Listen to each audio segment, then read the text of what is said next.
Bunge la Jamhuri ya Muungano wa Tanzania limeendelea kutunga sheria zinazowezesha ushiriki wa wanawake katika masuala mbalimbali ikiwa ni pamoja na uongozi, elimu, ajira na uchumi. Mustakabali wa bunge letu ni kuendelea kuwa chombo kinachosimamia imara kuhakikisha usawa wa kijinsia unakuwa sio nadharia bali ni matokeo yanayoonekana. Kiwango cha ustaarabu wa taifa kinaweza kupimwa kwa kiwango cha elimu ya wanawake wake. Hivyo niwahakikishie kwa bunge letu litaendelea kutekeleza majukumu yake kwa ufanisi ili wanawake sawa na wanaume wapate haki zao, ikiwemo haki ya kupata elimu, kuwa kiongozi ili kuwa na maendeleo endelevu nchini. Kauli mbiu hii pia inatoa uangalizi wa utekelezaji wa haki ya usawa katika sekta zote.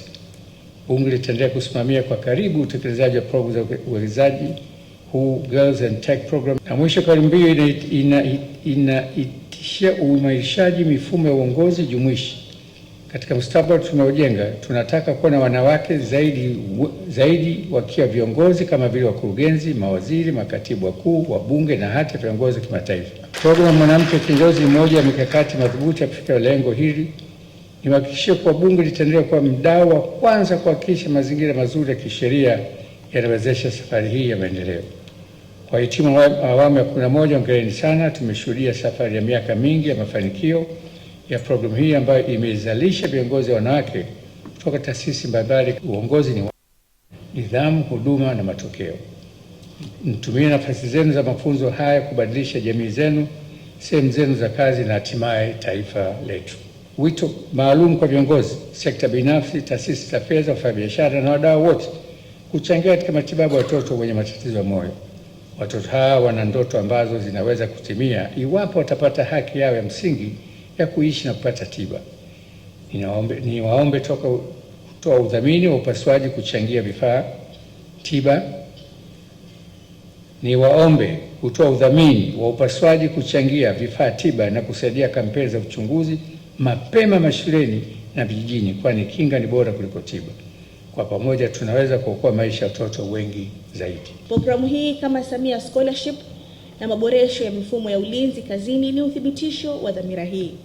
Tunataka kuona taifa ambalo kila kijana, kila msichana na kila mwanamke anaweza kutimiza uwezo na ndoto zake bila vikwazo. Mheshimiwa mgeni rasmi, na hapa natoa rai kwa waajiri wote kuendeleza jitihada za kujenga mazingira ya kazi yaliyo salama, yenye heshima, usawa na uthabiti kwa wafanyakazi wote, hasa wanawake na wasichana, kwa kuzingatia amri ya kima cha chini cha mshahara kilichoanza utekelezaji wake mwezi Januari 2026.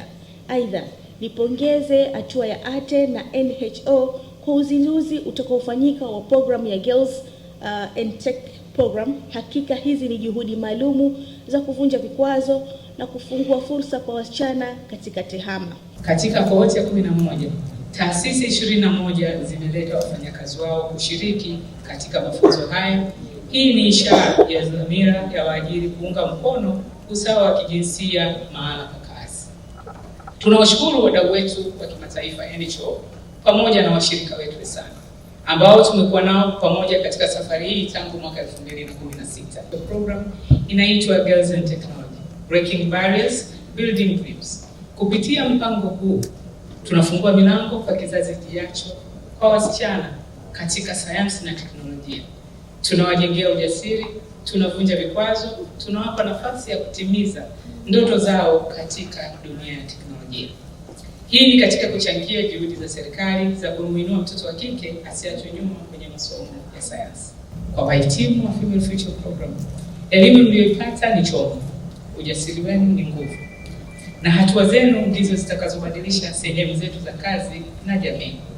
Ni imani yangu mtaishi falsafa ya kauli mbiu yetu ya Female Future Program inayosema Female Future, making each other better.